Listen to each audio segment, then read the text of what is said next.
Good evening. I'd like to call this meeting of the Pinetop-Lakeside Council to order. We do have a quorum. I would ask you to please make sure your cell phones are silenced. If you would stand and join me in the Pledge of Allegiance and remain standing for the invocation. I pledge allegiance to the flag of the United States of America and to the republic for which it stands, one nation, under God, indivisible, with liberty and justice for all. Vice Mayor. Our Father in heaven, we are indeed grateful as we gather together this evening in this town council meeting. We are so thankful for this beautiful community in which we live and grateful for this country and the freedoms that we enjoy here. We pray that Thou would watch over and protect those who serve in our armed forces and their families. We also pray for those who are first responders and bless them. And we're grateful for the dedicated employees we have here in the town of Pinetop-Lakeside. And pray that Thou would watch over and protect them and their families. We also pray that Thou would send moisture to our lands to reinvigorate our forests and help protect us from fire here in this area. We pray too that Thy Spirit will be with us now during this meeting as we look at important decisions affecting our community, and ask these blessings in the name of Jesus Christ. Amen. Thank you, Vice Mayor. Item B on our agenda tonight is called to the public. This is a business meeting of the Town Council. The town values and welcomes public input. Please address the council as a whole and not individual council members. Do not address staff or members of the audience. Council action on items brought up in call to the public is limited by the open meeting law. Council may direct staff to study the matter and reschedule for further consideration. Items on the agenda are not heard during call to the public, and individuals are limited to 3 minutes. We have one request for call to the public. Before he comes up, I would just like to give a shout out to our community. This past Monday at 6 o'clock in the morning, our Public Works crews, Vice Mayor, myself, some of our other staff members, and some community volunteers joined the Fishers of Men to put up all the flags at Jack Barker Park. That's always a very inspirational display, and I would just like to give a shout out to all of our Public Works people, all the folks that I mentioned. So thank you guys very much. Yesterday morning we had 3 different community groups, the Rotary Club, the Chamber of Commerce, and the town, who cleaned 3 miles of highway. And I saw the piles of blue bags out here, and I know our Public Works guys came and picked all those up along the highway and disposed of those. So I'd like to thank all those folks that came out. We spent a couple hours of our time and really made a difference in our community. So thank you, everybody. Joe Crozier.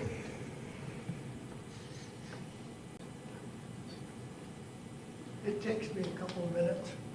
That's all right. We won't deduct it from your time. Thank you, Mayor and Council and the citizens of our great town. My subject is a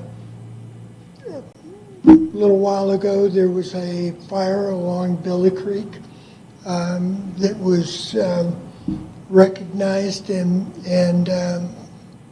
hit really quickly. Helicopter water drops and firefighters cut line around it. My thing is that I was told that was caused by homeless campers, and I know that there's been a lot of homeless along Billy Creek in that area. I know that my question is enforcement. As a retired fire marshal,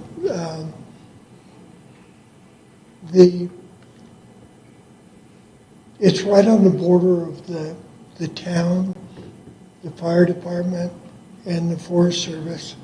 And the Apache Sitgraves Forest allows people to camp for 15 days in a row. And then they must leave the property for 16 days, and they can go and camp again. Where is the enforcement? There's got to be something done. This is a potential for another terrible fire, and especially in the area that we're in, we haven't been burned. The Rodeo Chetaskai over here, the Wallow Fire over here. We've got some prime land that we need to protect. So my idea is to nail down something for enforcement and other opportunities for homeless people to be safe. So, thank you. Thank you. Joe, we appreciate your concern, and you know we really can't have a dialogue about it, but we have the chief and the incoming Pinetop Fire Chief in the audience. We can chat with them. Thank you very much. Thank you. Anybody else? Okay. Seeing none, we'll move on to item C, which is our consent agenda.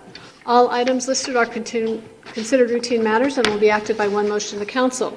No separate discussion of these items will be held unless a member of the council requests that. Council members may ask questions without removal of the item, and items removed are considered in the normal sequence unless called out of sequence. So are there any questions or comments from the council on the consent agenda items? Seeing none, I would entertain a motion. Vice Mayor? I move to approve the consent agenda. I second that. Thank you. We have a motion and a second. Further discussion? All those in favor, please signify by raising your hand. Thank you. That carries unanimously. Item D on the agenda is business before the council. Public comment will be accepted at the beginning of each agenda item, following the mayor's announcement of the item and staff presentation. It is a citizen wishing to address the council may speak one time for a period not to exceed 5 minutes on each agenda item, either prior to or following council discussion. Questions from council members may be directed through the mayor to staff or members of the public at any time during consideration of the agenda item. Our first item is D1, which is presentation, discussion, and consider accepting the town's annual financial comprehensive report, ACFR, as well as the annual expenditure limitation report, AELR, for the year ending June 30th, 2025. I believe we have Crimson on the phone. Is that right? Crimson, are you there? Yep, I'm here. Can you hear me? Yes, we can. Welcome. Thank you for attending. Appreciate your time tonight, and you can take it away. Okay, yeah, I'm happy to be with you all today. As was mentioned, my name is Crimson Singleton, and I was involved in the audit, and so I'll be presenting those audit results here to you this evening. So we were previously with a company called Hinton Burdick, but we have merged with a company called Squire. So we've been working with the town for several years now, but just wanted to bring that to your attention that we're now Squire. It just gives us a few more resources and availability to help serve all of our clients and those we do business with. So. As we were getting started, we just wanted to thank the town and staff and town staff and James Vincent Group and all those who helped us complete the audit. It's a lot of extra work besides the day-to-day duties to get us information to complete the audit, so we appreciate all of their help. And then as we're going through, if management or anyone has any questions or insights they'd like to add, feel free to jump in. And then you should have all received a copy of the financial statements, the annual comprehensive financial report. And in there, if you look at nothing else, there's a couple of items towards the beginning. That's a letter of transmittal and management's discussion and analysis. And it's a higher level, just kind of summarized information that may be of interest to you to look at. And so I just wanted to bring to attention kind of the objectives of what our financial audit is. So the objectives are to obtain a reasonable assurance about whether the financial statements as a whole are free from material misstatement, Misstatements are considered material if there's a substantial likelihood that individually or in aggregate they would influence the judgment made by a reasonable user based on the financial statements. So that's kind of our scope of what we're trying to accomplish, and we conduct our audit in accordance with auditing standards generally accepted in the United States of America, and as well as standards that are applicable to financial audits contained in government auditing standards issued by the Comptroller General of the United States. So in the act, we call it the ACFR, the financial statements. There's a few reports in there. The first one is, and we've referenced, those page numbers are referenced in the ACFR there, so that's where you'd find those. But the first one is the independent auditor's report, and our opinion is an unmodified, or in other words, a clean opinion on the financial statements. And then we're also required to issue a report on compliance on internal controls over financial reporting. And while we don't test controls as we are required to get an understanding of controls. And if any material weaknesses or significant deficiencies come to our attention during our audit, we list those there, and there's nothing of significance that we noted there. And I do want to point out with the James Vincent Group, I know they've kind of taken a look at some of the controls and are just kind of have been tightening things up and just taking some fresh eyes and a fresh look at that. So that's a good thing to have. And then on page 103 is the state compliance report. And there wasn't one item there. There were a few departments in the general fund that exceeded budgeted amounts, and as well as the recreation and tourism fund, that their expenditures exceeded budgets. And the details of that would be in the separate findings and recommendations letter that I believe you all got a copy of. So that was what that item there is. But as an overall town as a whole, that's the annual expenditure limitation report. Looks at budgeted amounts and approved expenditures as a whole, and the expenditures there were below the approved limits there. So.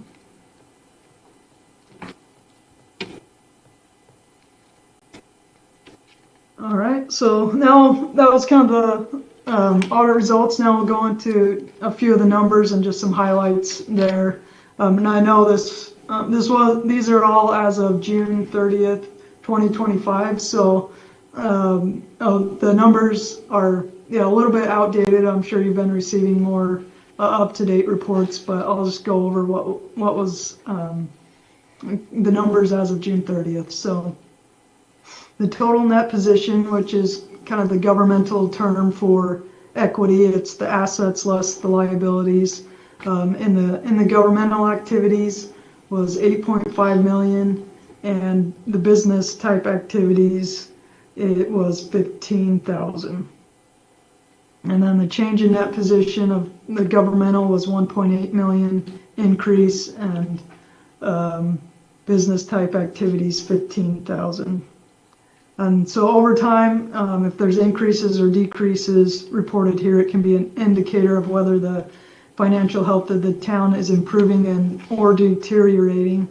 And while the change in that position did increase, a lot of that was due to capital items that were added. And as we'll see when we get into the funds, some of the available resources are dwindling a little bit, even though here it shows that net position did increase. And I know this is kind of small, but this is just kind of some of the details on those increases. So the kind of the top left there, the total expenses government-wide are almost 12.5 million, and then that was covered. And then as you move to the right, it shows how those expenditures or those expenses were covered with various revenue sources. So there's $650,000 in charges for services, $805,000 in operating grants and contributions, almost $3 million in capital grants and contributions. And then down below, these are general revenues that aren't tied to a specific function. They're just general. It can be used as needed. So there's most of it is the city sales tax, which was 7.6 million. And then there's a few other taxes there, but the total general revenues was about 9.7 million. So that gets the change in that position of the 1.8 million. And then also kind of government-wide, these are the capital assets of the town of Pinetop-Lakeside. And the last couple of years, there have been substantial capital asset activity, as I'm sure you are all aware of. The large increases in this last fiscal year 25 was various construction projects that increased total additions government-wide of the capital assets was 6 million. Construction in progress increased 5 million. About 2.1 million of that was the police department building. And as the end of June, there was 6.1 million that had gone into that project that was still in construction in progress. And then 1.6 million additions in construction in progress for the Porter Mountain Road improvements. And the total ending construction in progress for that project was 2.8 million. And then also during the year, there was vehicles and equipment, machinery that was purchased for 972,000, and depreciation expense for the year was 1.1 million. Crimson, before So you those are the continue, Yeah. can I interrupt? Can you go back to that page 15 and explain what the restatement adjustment is so that the public is aware of that? Sure. Yeah. So in this last fiscal year, there was a new accounting standard that was required to be issued. So part of that restatement adjustment is due to that. It's related to compensated absences. There was a change in how those are recorded or valued, I guess. So previously, just what was accrued would be what the town. So say an employee had 240 hours of vacation that was accrued, and if only 200 of those hours were required to be paid out, like if they were to leave, then all of that, only the 200 hours would be accrued. But the new standard now requires that what's accrued is what would be paid out or what would be used. So the main adjustment here for the town was some sick leave, where previously it wasn't paid out, but now under the new accounting standards, the sick leave would be, it's anticipated that most of it will be used or paid out, so it increased the liability for compensated absences. So that's what that adjustment is. Thank you. So it's nothing that nothing that the town is doing wrong, or we had to fix anything. It was just a new accounting standard that required us to make that change. So, yep. Thank you. Yep. And then, any other questions before I go on? Go ahead, I think.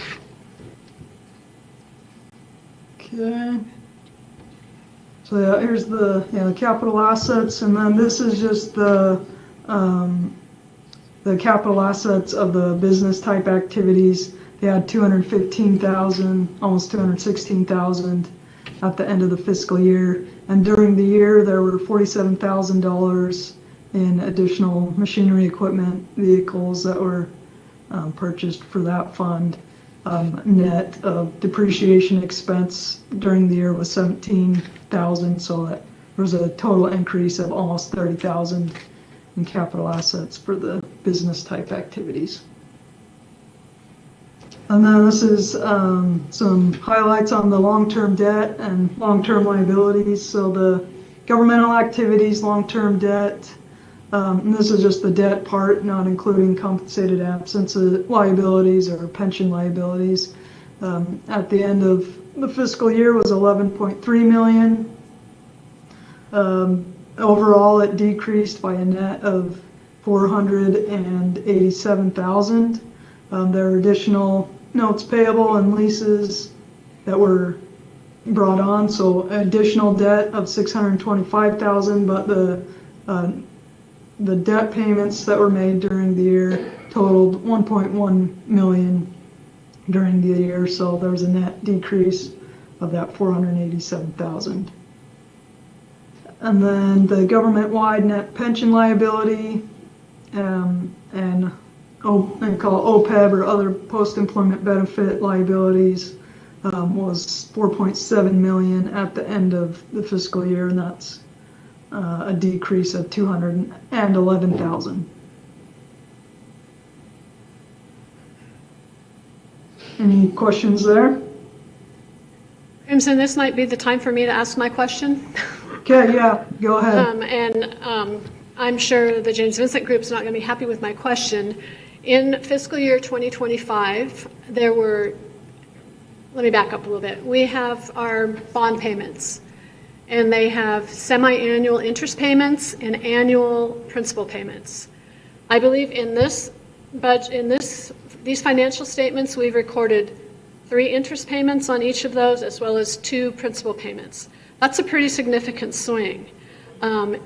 So in a year where we have a cash crunch, we have recorded extra payments and then also budgeted for those in the next year. So when you said we were over budget in a couple things, we're way over budget on those. And so you said in our conversation yesterday, Crimson, that these are our financial statements that belong to the town, and I believe that is something pretty significant because that's employees, that's services we had to stop, that's programs we couldn't do. And so I really feel like that doesn't compare apples to apples. So I just have to say that, and you can tell us your rationale for how you reported that. Okay, yeah, I'll give a little more background or explanation. So there's a debt payment that is due on a couple of bonds that the town has issued. The payment is due July 1st, and there's a couple of different ways to account for that payment.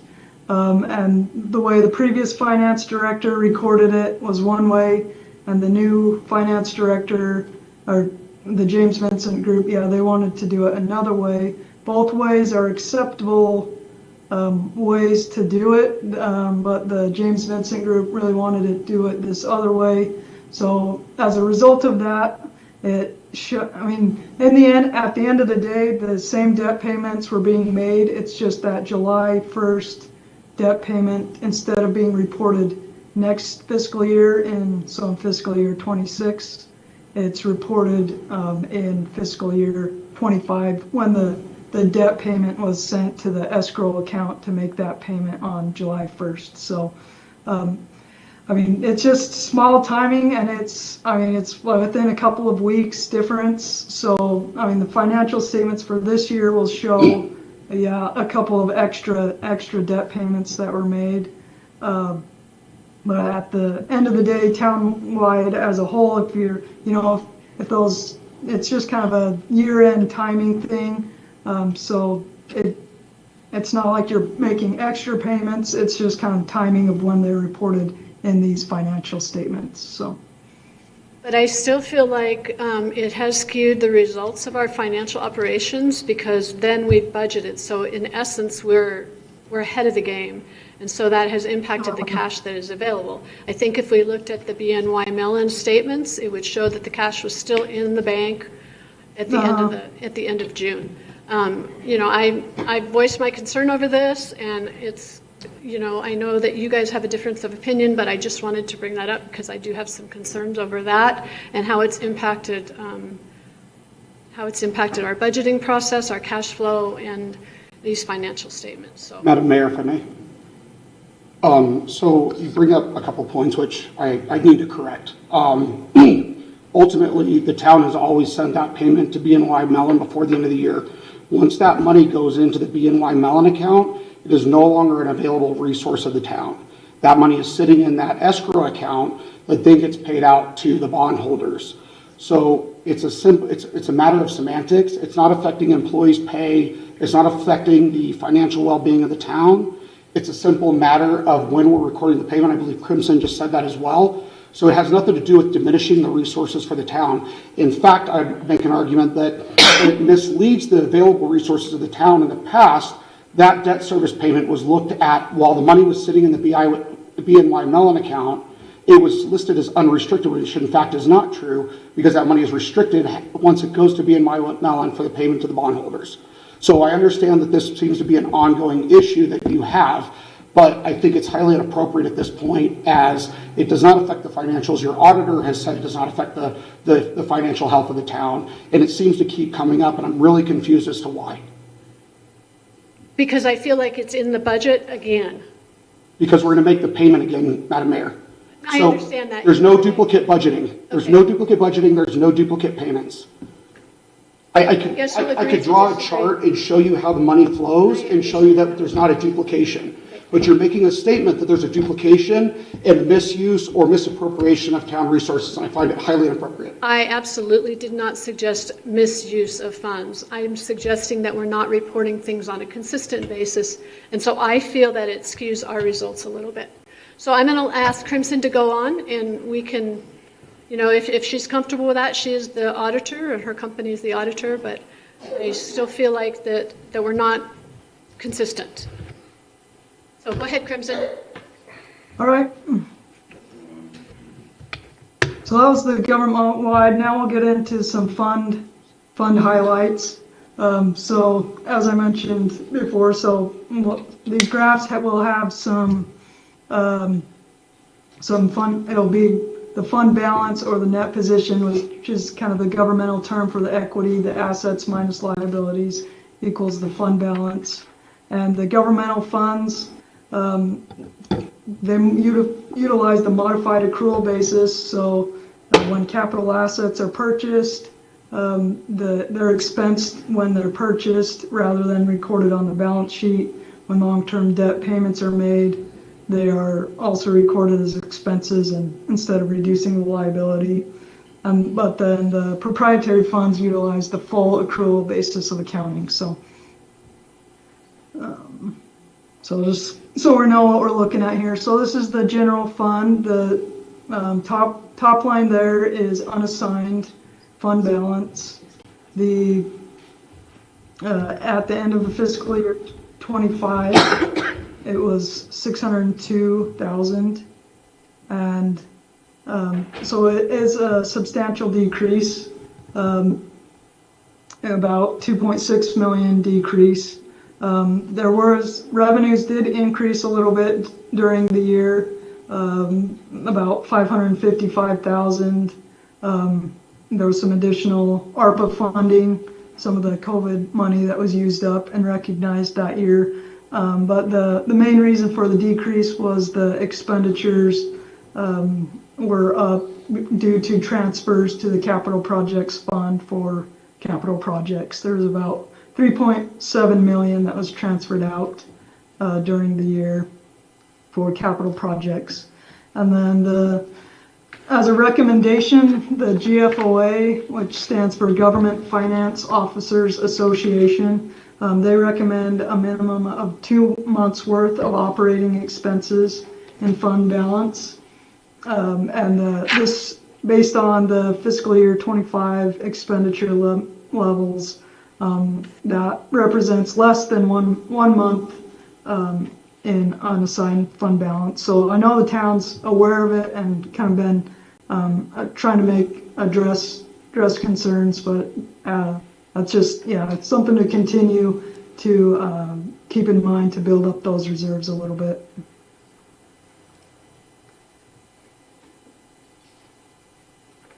Okay, this is the HERF fund.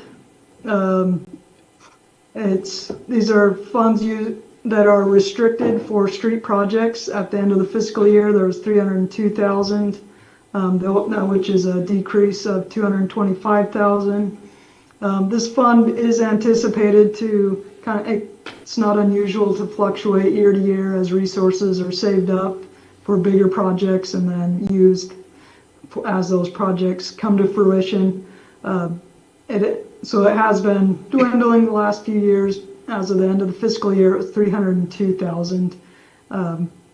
And during the year, there was $196,000 transferred out to the capital project fund for projects there.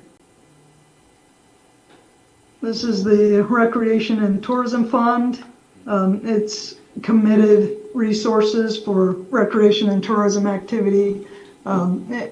As of the end of the fiscal year, it had $777,000 in resources. And so a small decrease, but it's still within the prior year trends, higher than most of the previous years shown there. And there was about, on this fund, there was about $466,000 transferred out to the capital project fund for projects there. So, and then this is the capital projects fund. So as there was some debt that was issued back in fiscal year 22, mainly for the police department building. So that was the big spike there. Those funds have all been spent as of fiscal year 25. So the fund balance there is zero. Typically, the revenue sources in this fund are transfers from other funds to cover projects and debt payments or debt issuances. So as of the end of the fiscal year, all the resources had been used up and there was a zero balance in there. So as needs arise in the capital projects funds, the other general fund or whatever other funds would need to transfer in resources to cover the projects going on and the debt payments in that fund.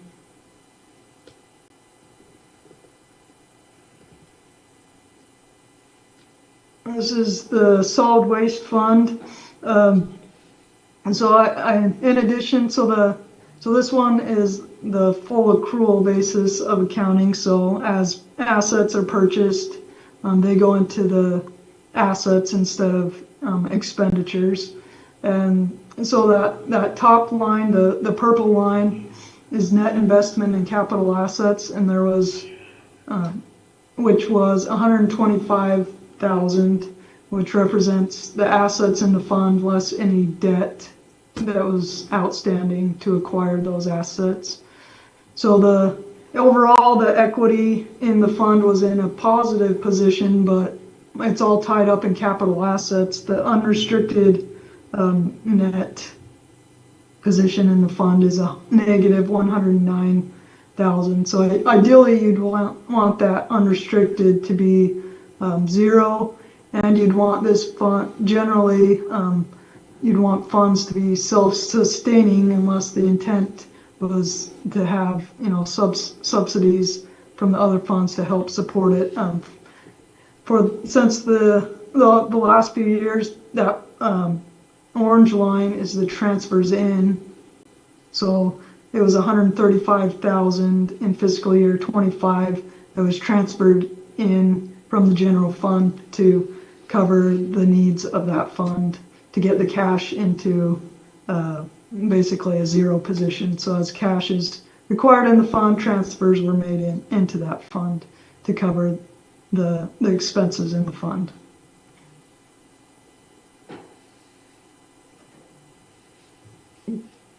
And then this is just total government-wide cash. So that bottom line is the business type activities that the fund we were just looking at was $100, and then in all the other funds there was $2.7 million in cash at the end of the fiscal year. So, so that's what the information I had to go over with you. If you have any questions, I'm happy to go over those. We appreciate the opportunity to work with the town. Yeah, as I mentioned before, we thank everyone who helped us get the audit completed. So. Thank you, Crimson. Question, Councilor Heisler.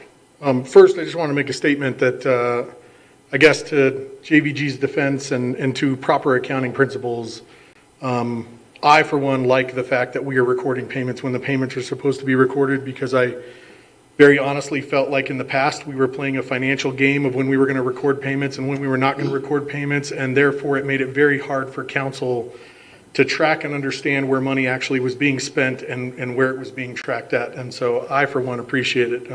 Crimson, I had a question. I'm going to read your original statement is to form and express an opinion about whether the financial statements have been prepared by management with your oversight are presented fairly in all material respects in accordance with accounting principles generally accepted in the United States of America.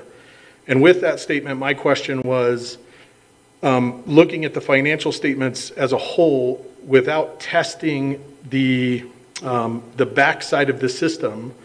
In other words, what I mean is if you're not looking at check requests, if you're not looking at how money is expended, and you're just looking at the financial statements, then how can you come to the conclusion that the financial statements are correct?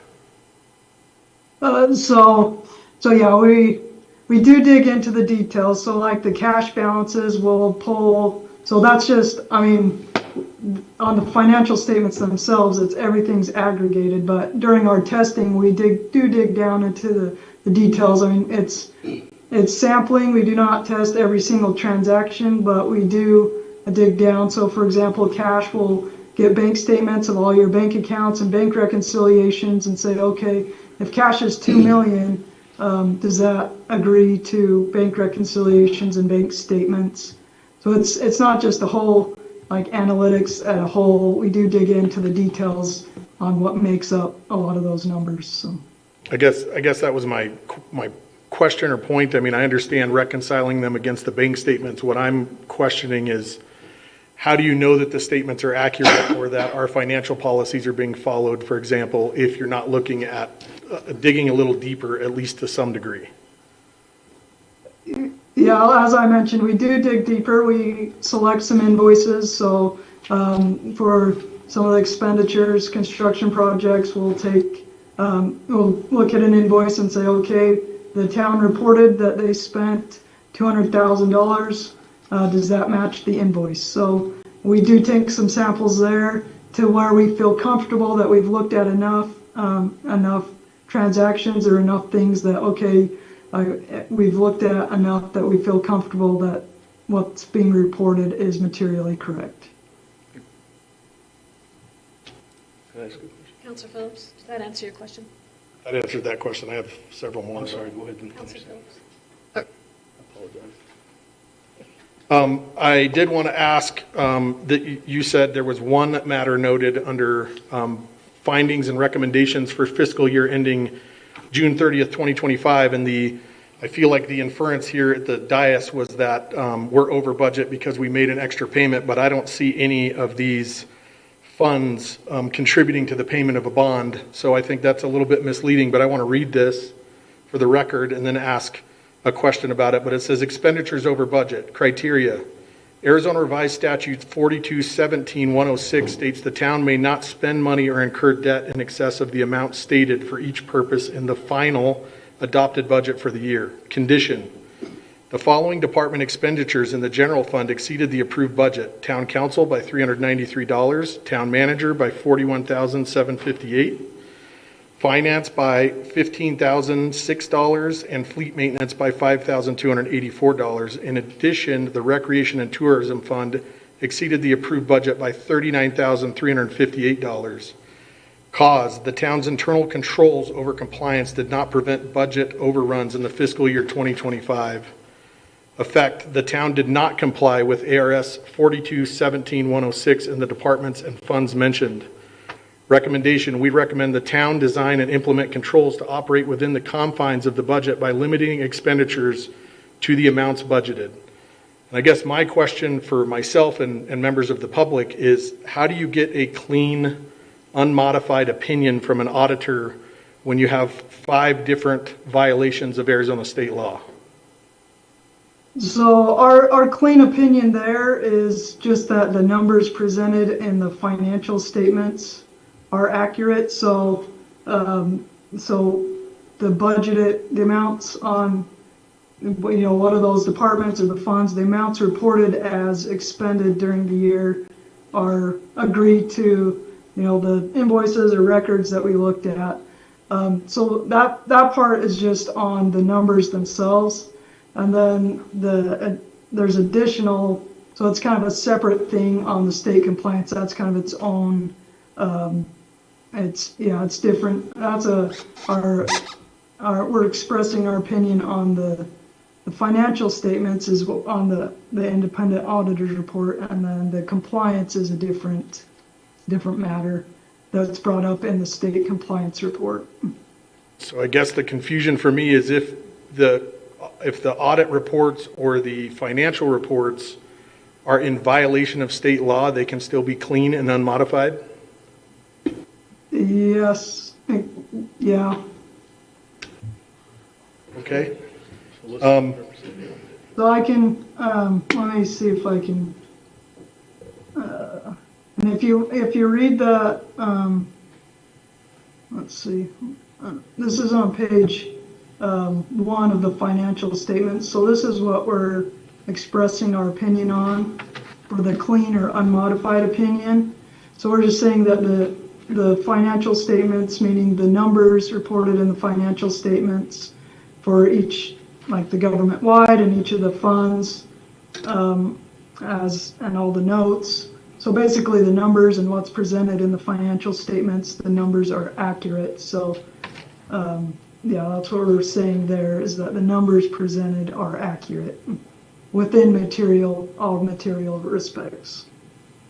Yeah, and I guess my statement doesn't change. I guess I struggle to understand how accurate financial statements can be in violation of state law. I don't understand how those two things go together, but I'll move on. In this document somewhere, you stated management override of controls is a significant audit risk. Can you explain that? Yes, so I believe you're referring to this communication with governance. So that's just, as auditors, we're required to assess the risks of the town as part of our risk assessment. The auditing standards basically say management override of controls. You always need to consider that as a risk, not necessarily saying the town was doing anything wrong or that there's any issues there. It's just saying that's a risk. So as you approach your audit, just keep that in mind, that's a risk to be aware of. Okay, and then I guess the final question that I have is, and you kind of addressed this already, but we had a government funds decrease of 3.35 million and a general fund decrease of 2.62 million. And I understand that some of those monies were allocated to capital projects. But I guess from an auditing perspective, wouldn't it be reasonable to assume that with the other things that you found here showing that budgets were not properly followed and to Arizona revised statutes, then wouldn't it also be reasonable to conclude that our ending fund balances would be in a better position if they had been followed? I'm sorry, you were cutting out a little bit there. I didn't completely catch the question.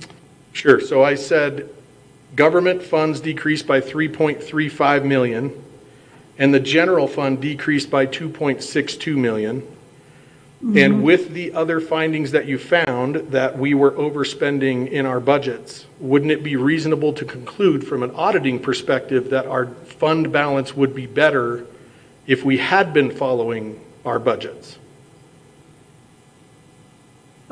Yeah, I guess in those few instances, I mean, they weren't significantly over budget, but yes, if it was within budget on those departments and the recreation and tourism fund that I mentioned, that, yeah, the fund balance would be slightly better.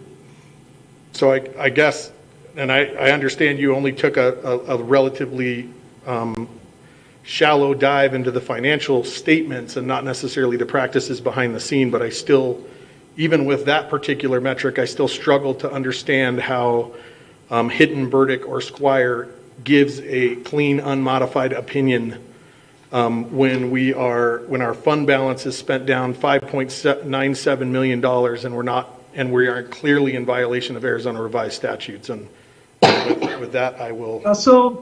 So yeah, our opinion, our clean opinion, is not seeing the financial health of the town, control findings or compliance findings. Those are separate. Those are in the separate reports in the back where we report those. So back here, if there's any compliance state compliance matters or internal control weaknesses, those are reported here. The clean opinion or the results up here is just saying that the numbers presented, we agree that they're accurate, they're not misstated in any material effects.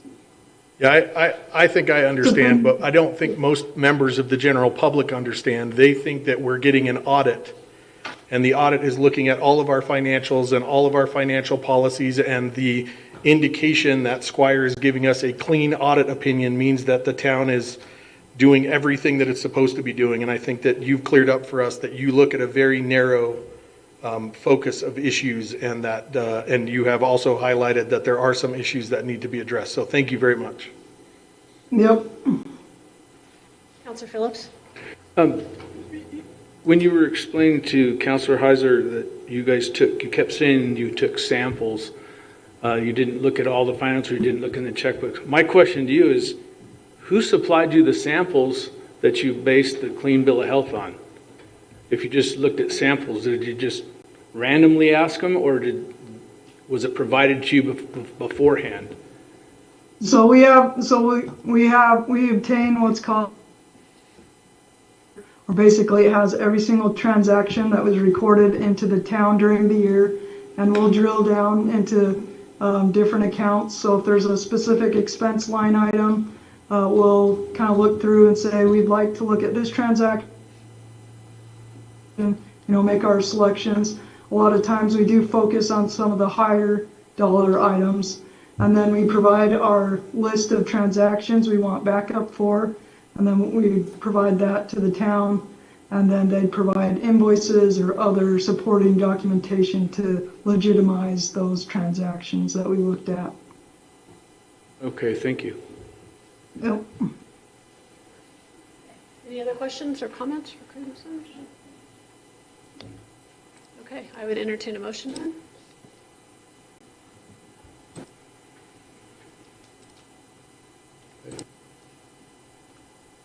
I move to accept the town's annual comprehensive financial report and the annual expenditure and limitation report for the year ended June 30th, 2025 as presented. I second that. You have a motion and a second. Is there further discussion?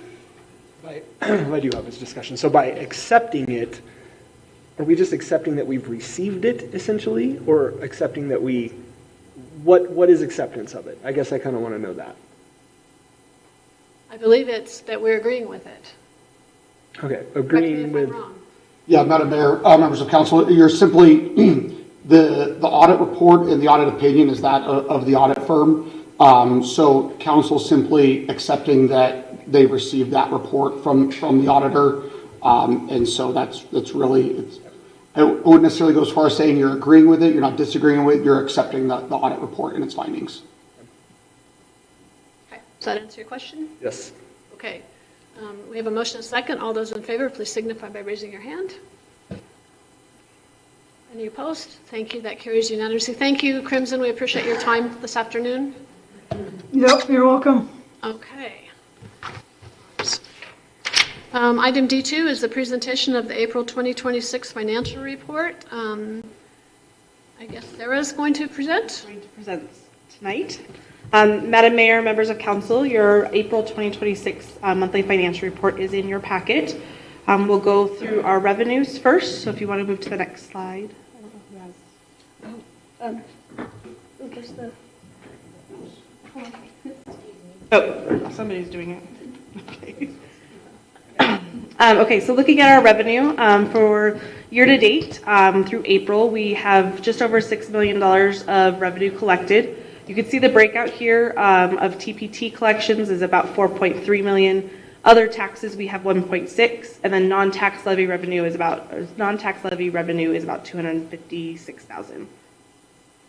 TPT across all funds, so this is looking at your general fund as well as your tourism, parks, things like that, is down 3.4% from previous year, year-to-date. April alone, if just looking at the month of April, we're down 1.5% from last April of 2025. Looking at a couple of the big drivers, construction is down 79.6% from April of 2025. I will mention that there was a correction that was done in the April 2026 numbers for construction that's related to the tax revenues that we received back in 2024. That impact was about $135,000 of a project that was done that should not have been taxed and collected by the town.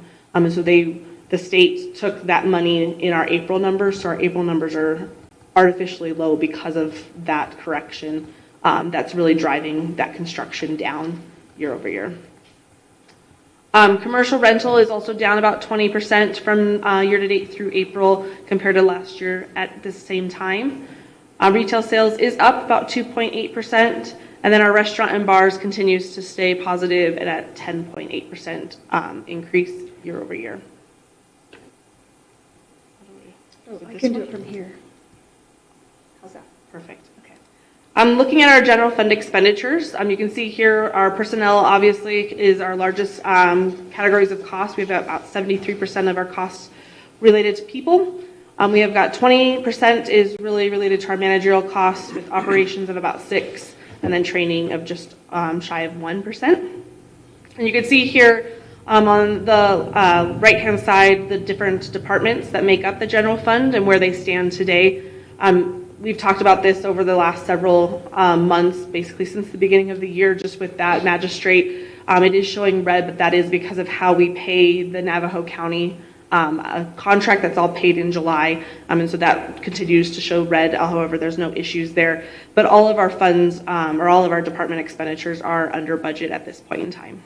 And so one thing to kind of add to the audit finding as well, as far as adding in controls to mitigate, the risk of changes in the future, this is part of that. This monthly reporting to the council, monitoring those budget performance. And so if we do notice that we're getting to a point where we're going to meet or get on the edge of exceeding that budget, take appropriate steps. Budget transfers are something to avoid that overages in the future. Any questions on the general fund expenditures before I move into this other funds? Next slide. This is looking at our expenditures for our other special funds. And again, same story that we've said over the last several months here as well. We're trending really well. We have streets is slightly higher and also tourism promotion, but still well under where we are 83% of the way through the year. And we're only about 74% spent on both of those. So doing well managing our cost on that as well. And then looking at our fund balance, general fund cash as of April is about just over $2 million. It is down from March by about that $300,000. Half of that is related to that property tax, the sales tax correction that we saw for period 2024 related to that construction. And then we're down from April of year to date as well. And then our projected ending fund balance is just over $2 million at $2,050,526 for the general fund. That completes my report, but I'm happy to answer any questions the council may have. Thank you, Sarah. Any questions for Sarah? Okay. Thank you very much. Appreciate it. We'll move on then to item D3, which is discussion and consideration of resolution number 26-1814, authorizing the Pinetop-Lakeside Police Department to submit a 2026 Tohono O'odham Nation Arizona Revised Statute Section 5-601-02 12% gaming distribution grant proposal. Chief. Evening, Mayor and Council. This evening we're seeking authorization to submit a grant through the Tohono O'odham Nation Proposition 202 gaming grant. In our proposal, we're going to request funding to purchase 2 fully outfitted patrol cars for the police department. And that cost associated with that would be a cost not to exceed $145,141.64. I'm happy to answer any questions. Thank you. Appreciate that. Any questions or comments for Chief? I'll make a motion. Certainly. Mr. Smith. I move to adopt and approve resolution number 26-26-1814, authorizing the town of Pinetop-Lakeside through the Pinetop-Lakeside Police Department to submit a 2026 Tohono O'odham Nation Arizona Revised Statute 5-601-02 12% gaming distribution grant proposal, and if successful, appoint Chief of Police Dan Barnes as agent to conduct all negotiations and execute grant in aid agreement with the nation no later than November 13th, 2026. I'll second that. Thank you. We have a motion and a second. Is there further discussion? Is that a typo? What? Resolution number 26-26-1814? I think it should be 26-1814. It's in the resolution, it's 26-26-1814. I think it's a typo. We'll fix it. The resolution itself is correct. Does he have to fix it in the motion? It's noted. Okay. We're good. Thank you. We have a motion and a second. All those in favor, please signify by raising your hand. Thank you. That carries unanimously. Thank you very much, Chief. We'll look forward to hearing good news on that one, hopefully. Item D4, which is discussion and possible legal action to approve the Community Development Manager job description and establish a starting salary for the position. Christy. Good evening, Mayor and Council. This item I did bring to you guys at the last council meeting. It was tabled to tonight, so we'd have a full council here to hear my reasoning behind this title change. Well, it's an addition that, as if the public doesn't know, every job title in the town of Pinetop-Lakeside and salary has to be approved by council.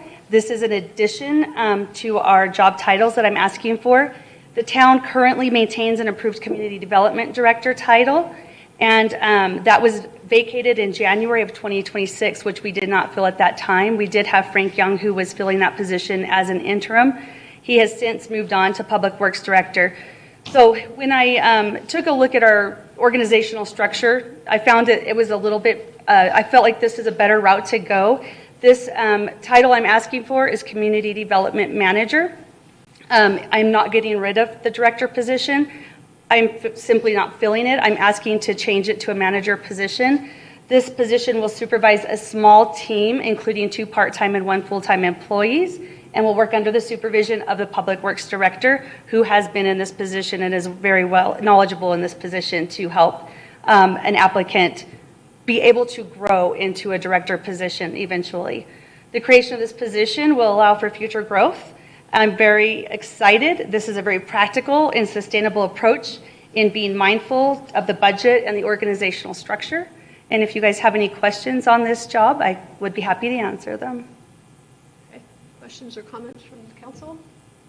I have one question for you.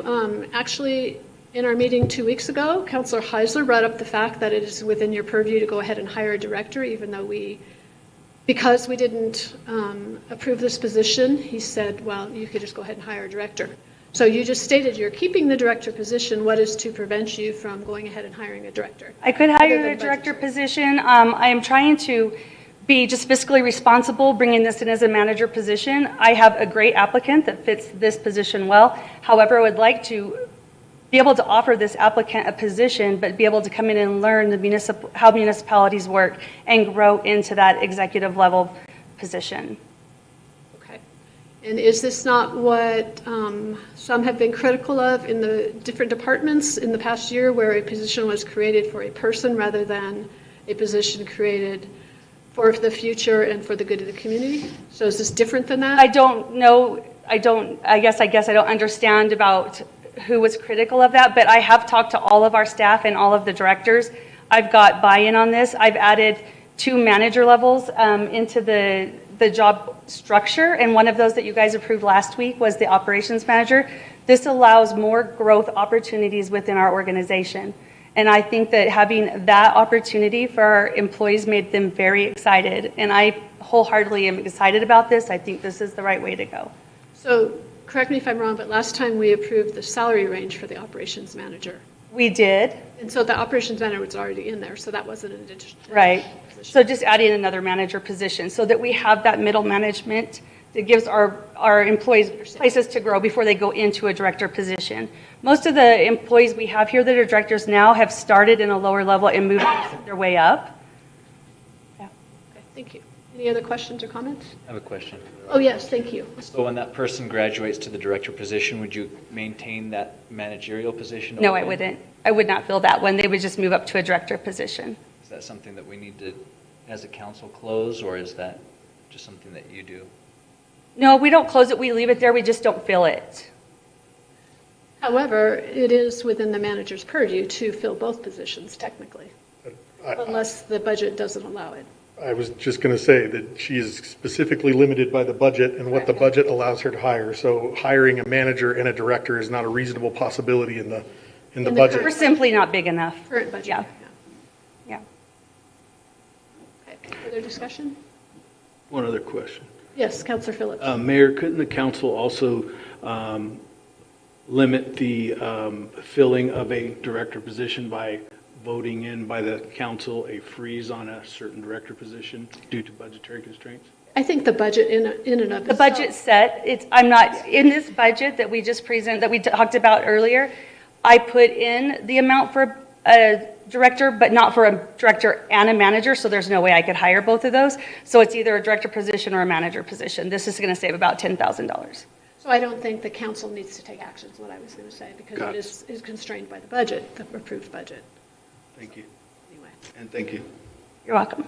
I do have a Yes, question, Councilor comment, Furneaux. whatever. So, I mean, I think in the past, the management has, outside of the budget, hired positions, so they were acting incorrectly.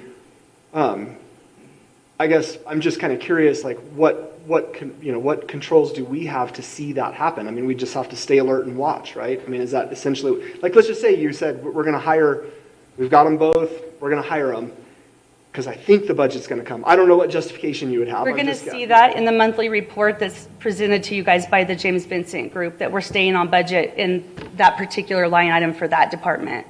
You would know if I was going over budget. You would be able to ask those questions and know that we have too many positions in there. Great. So I will also state, though, that we had those positions added in other departments in the past, but they did not go over budget because of the way the budget was. Yeah. Ours is pretty Structure. tight this next coming year, so. So anyway, I guess that was my concern, that we still continue to have both of them. So anyway, questions, comments, and a motion? Make a motion. Councilor Heiser? I move to approve the Community Development Manager job description and establish a starting salary for the position as presented by staff. Thank you. We have a motion and a second. Further discussion? All those in favor, please signify by raising your hand. All those opposed? Thank you. Motion carries 6-1. We're going to move on then to item D5, which is the Town Manager's Monthly Report. Christy. Good evening, Mayor and Council. I'm going to wait till that report pops up on the screen. There it is. This is going to be the lighter portion of the night. This is the fun part. This is where I get to brag about our staff and what they've been doing, and always my favorite meeting.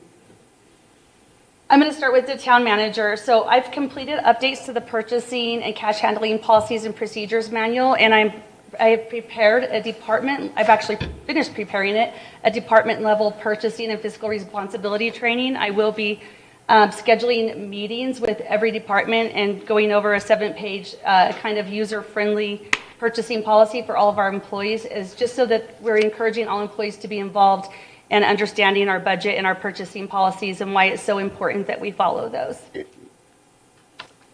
Right now, we're doing some recruitment and staffing. All of the positions were listed into the budget, so we're not going to be adding anything that's not in our budget, but we're continuing to rebuild and strengthen our department operations under new leadership.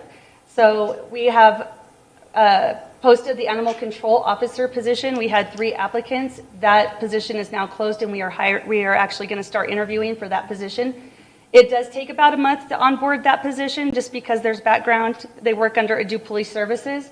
So we're hoping that that position will be able to start with the beginning of our new fiscal year on July 1st.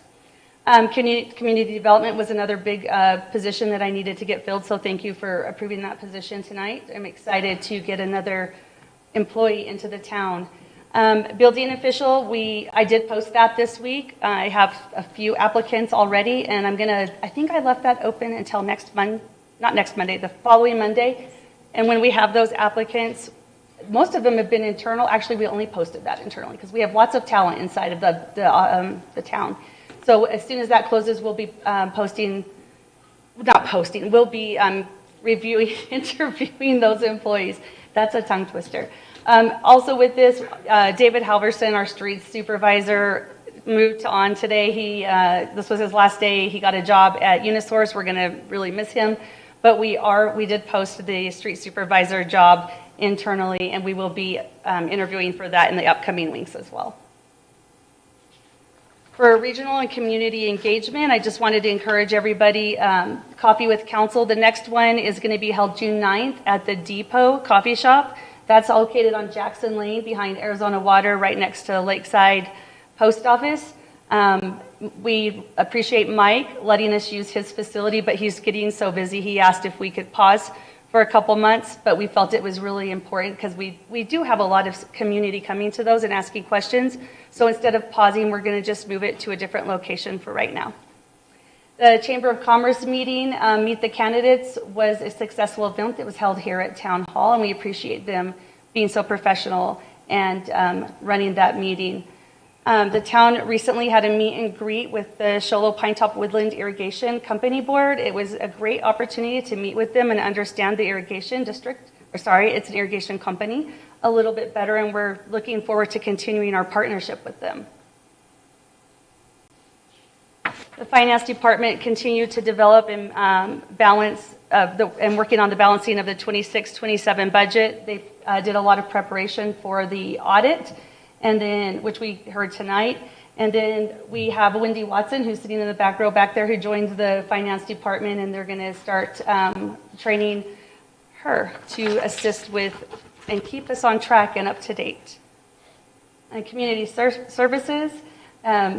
That's Priscilla. She's continued building partnerships with community organizations and local businesses. She's participated in meetings with the Rotary Club and the Chamber of Commerce. Priscilla also very successfully coordinated the police department ribbon cutting and building dedication event. We had a really good turnout for that, and we really appreciate all of our community partners that showed up to support our police and our police department and for all they do for the community. The library hosted a really successful May the 4th Be With You event. It was actually really cool. I might have some pictures in here, I don't remember, but I went over and they were making lightsabers and had all kinds of fun costumes and stuff for the kids. They're always continually providing educational and recreational programs for people of all ages. And they also have assisted the town in some of our departments through some staffing shortages. And I'm happy to report that they are back to their normal hours because we're finally filling some seats. Police Department, thank you for letting us do a ribbon cutting and a police building dedication for you guys and letting us invade your facility. It turned out really nice.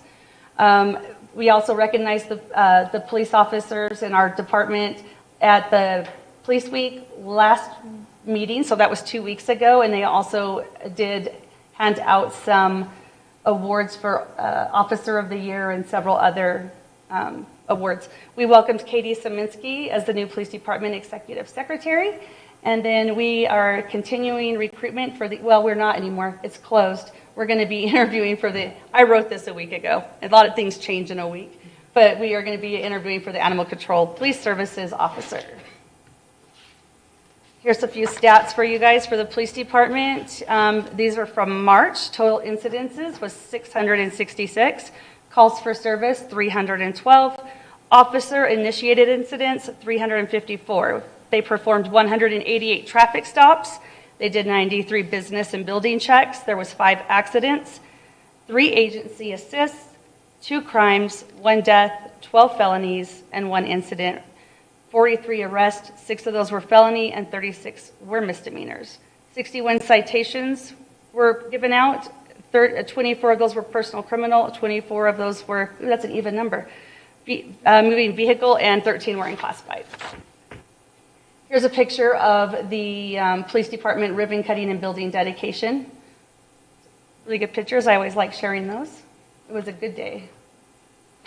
Clerk department, Lisa continues the management of agendas, meeting minutes, election postings, and public notices. Right now, we're preparing for important election-related activities regarding home rule. I wanted to share that we will have 2 public hearings in the month of June for home rule. Those dates will be June 4th and June 18th, and those are going to be held during our regular council meetings. I just wanted to remind everybody that the home rule will not be on the ballot during the primary election. It will be on the ballot for the general election, but we are required by the state to have our public hearings so far in advance of that election, so that's why we're doing those meetings in June. The Community Development Department continues permit processing, inspections, and development of support services. The Community Development Department, Rudy, our code enforcement officer, removed 22 illegally posted signs throughout town. He had mailed 4 code compliance letters and was able to resolve 2 non-compliance issues. And that's actually really good because it's really hard to get compliance on some of those code enforcement issues. So we're proud of the work Rudy does there. We issued 2 new residential home permits, conducted numerous building inspections, and we have advertised for a building official position. Marketing and communication. So marketing is increased visitation. We have increased visitation at the Town Hall Visitor Center, I think partly due to our nice weather we have up here. We have a lot of people coming from Tucson and Phoenix. Website updates for elections and community campaigns, including election and Firewise, and then prepping for home rule. Our social outreach, our social reach has been 390,000 visits to tourism views, 73,000 town views, and Annie has performed 6 broadcasts live. Those are council meetings, planning and zoning, and the VFW flag ceremony. She has sent out 2 Talk of the Towns, and I just wanted to let everybody know how awesome Talk of the Town is. And if you are not receiving Talk of the Town, it's really easy to sign up. You can go to the Pinetop-Lakeside website, click on Talk of the Town, and click on to subscribe. There's really great information in there. So if you want to get the latest and greatest, go subscribe to that. Ryan in Information Technology is working on transition to 1-point cloud-based system and evaluating Fluent Stream phone systems. That's Frank. Frank is the new Public Works Director. He was officially named last month. I did point that out at the last town council meeting. Frank is actually working really hard on rebuilding and strengthening department operations within the Public Works Department over there. The streets crew has been continuing road maintenance and roadway improvements. I don't know how many of you are up at 4 o'clock in the morning, but they've been out there at 4 o'clock in the morning working on the 260. So Highway 260, we keep getting comments on how dirty our town looks. Now that is an ADOT maintained road. We spoke with ADOT. They weren't able to get here in the near future to clean our roads, so our guys went out there with the sweeper we had, and it just wasn't cutting it. I think they made it maybe a mile, and correct me if I'm wrong, Frank, they filled up an entire semi of dirt and debris, and it just wasn't working. So Ryan Church got on the phone and found a company that will come up and do the entire portion of Pinetop-Lakeside and the center, both sides of the street and the center for $2,800. They're going to be here next Tuesday. We're hoping they'll have it done in one day. They'll do it at night. But they've been out there at night, weed eating, sweeping the streets, and actually Frank just sent me a really good picture of them doing the street or those sidewalks today. I'm sorry I don't have it up I'll try to put it up at the next meeting for you. Not only that, they're also working on potholes and other things that are needing to be completed with our streets to keep our streets safe for our residents. We partnered with Navapache Electric to resolve an electrical issue that was at Top of the Woods subdivision, and with that being completed, the guys were able to install the riprap at the bottom of the Top of the Woods project, and I'm very happy to report that the Top of the Woods project is complete. That one's been a big one.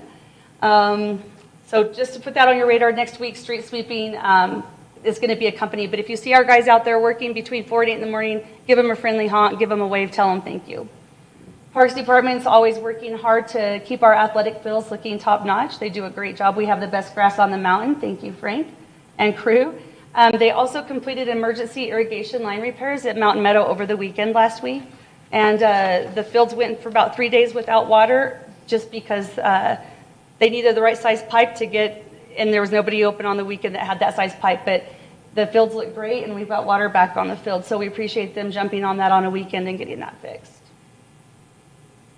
The Fleet Division obtained quotes for the upcoming street sweeping. I just mentioned that. Ryan did a really good job with that. They've successfully repaired and returned the roll-off truck to operational status, kind of. Right now they're doing some operational testing. They've had to run into a few small issues, but they are working on getting those resolved. But it does start, it does run, but there's a few little things they've got to fix on it. If you guys haven't noticed, driving around town, all of our town vehicles are now logoed. They all say for official use. That is a state statute requirement for cities and towns to have. Ryan Church led that and went and got all of our town vehicles decaled. The Facilities Division stayed really busy landscaping improvements over at the Police Department in time for the ribbon cutting. It looks really good. They also constructed a metal storage structure at the Police Department that houses the side-by-side vehicle. And we also welcomed a new facilities crew member over at Public Works. His name is Troy, and we're glad to have the extra help. There on the right is the guys doing rock over at the police department. And then in the middle, that's David and Ryan with the help of, help me with his name, Mark Sterling, thank you, from High Five Designs, teaching them how to install that decal on the building in time for our ribbon cutting. And then here's the crews working in the shop, getting all of the weed eaters and everything ready. That was in the preparation that they did for working on our roads. The collection center, this one's really exciting. So the collection center received grant funding from the Recycling Partnership. They purchased 5 new roll-off containers. I'm going to just go here so you guys can see the pictures. 5 new roll-off containers, installed updated recycling and collection center signage, expanded public education efforts related to recycling, and then grant funding also paid off the remaining balance of the town's roll-off truck, which was approximately $30,000. So this, I don't have a picture of the collection center and some of the staff over there this is the certificate that they got. It's probably being displayed in the hallway over at Public Works. They've got it held, I think they hung it on the wall the same day. They're really proud of that. The Public Works Collection Center is a great asset to the community, and I think that, thank you for the job you guys did over there. It looks great. Also on the Collection Center, I have some updated numbers for you on the green waste to date. They've hauled 176 tons of green waste, which is 44 loads. And the total cost of that, because Eric did a really good job negotiating a price, $3,300, and we only have 1 week left. So far less than we paid last year, less wear and tear on our equipment. And I don't know how that compares to the loads we had last year, but that's a lot of green waste. So we appreciate the work that they've done on that. Just to remind everybody, that goes through to the end of this month.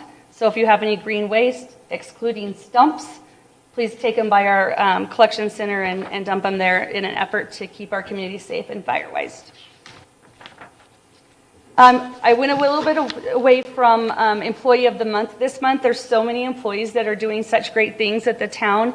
I didn't want to just recognize one, so I've talked to the directors and they've all agreed that they always have somebody that they want to nominate for something that they've done great.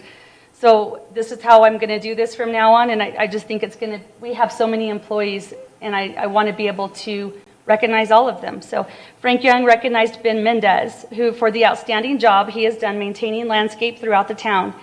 Ben is a very hard worker, takes pride in his work, and consistently maintains a positive attitude. Frank Young recognized Alana Jackson for the additional support and extra work she has provided to the Community Development Department. Her willingness to step up and assist where needed is greatly appreciated.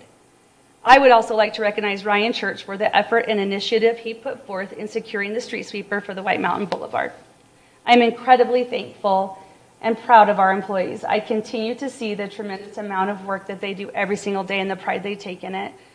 I think we have a great team. And with that, I'm going to go to this next one and just give a quick staff recognition to Luis Gonzalez on the left. He's in our facilities, and Katie Saminsky, the new Police Department Executive Secretary. They both recently did some continuing education and graduated from the Fire Science Academy. So if you see them, offer them a congratulations and a kudos.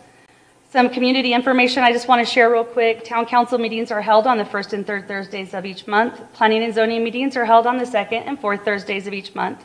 Agendas and public notices are available on town websites. At Town Hall, there's a kiosk out front. At the Pinetop and Lakeside post offices. The Town Hall remains open Monday through Friday from 8 to 5. Residents are encouraged to stop by, meet us, talk to us, ask us questions, or just simply say hi. I want to just do a quick reminder that we have 2 seats open for planning and zoning. That post will go in the newspaper on June 2nd. The term of those 2 seats will end July 27th, 2029, and employees will be interviewed by the Town Council on July 16th for approval.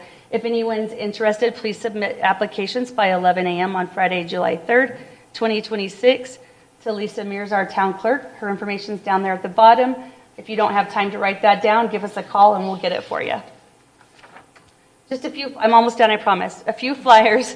On Memorial Day, the VFW will be having a flag ceremony right here at Town Hall at our VFW memorial right outside here. And I believe it's at 11 o'clock. Yes. Yeah. Also, the town hall buildings, or all town buildings will be closed except for the police officers will be working, everybody, on Memorial Day. And then also just a reminder, if anybody's looking for something fun to do, the Sun Valley Carnival is in town. I believe this is the last weekend. And with that, I thank everybody for coming and listening to my report tonight. Does anyone have any questions? All right. Thank you, Christy. That was a lot. Okay, we have no further business before us tonight, so this meeting is adjourned. Thank you.